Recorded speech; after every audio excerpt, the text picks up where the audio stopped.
Me and my sisters didn't get along, and I could never understand why. They bullied me, tormented me for a long time as a kid.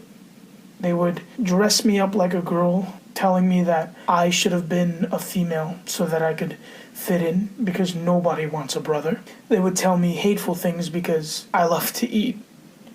They hurt, they teased, they ridiculed.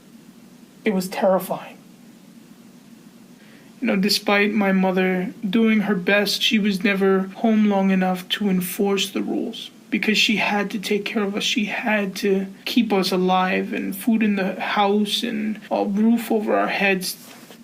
As the teenage years came to roll around, the once verbal teasing and emotional trauma ended up turning into violence. Eventually, the violence got so bad that I felt I couldn't be safe in the house anymore. My mom felt the same way. And she sent me to live with my uncle because there was nowhere else I could go. For a little while, things were okay. And then, out of the blue, my uncle got evicted, which took me out of a place to live. I found myself at Central Park.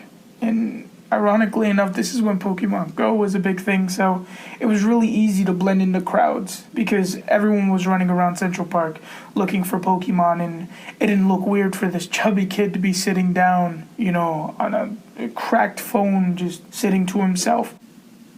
I was hungry. I didn't have any money for food, and I found myself at McDonald's, and this group of teenage kids was asking if anyone wanted the food that they weren't going to eat because they didn't want to throw it away, and they ended up leaving it by the door.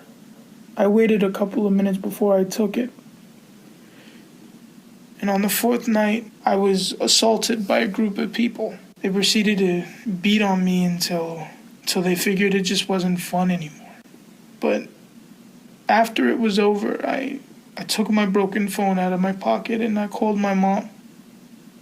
We go about searching for places, and that place led me to an adolescent shelter called Covenant House. I find myself with friends, not camouflaging myself in my pain, but embracing it and finding connections. They're giving me this sense of hope, this faith that things can be better. I find myself connecting to my mother and knowing that she knows that I'm okay. I found my redemption in Covenant House, and I'm hoping that while I was here, that people have found redemption in me too.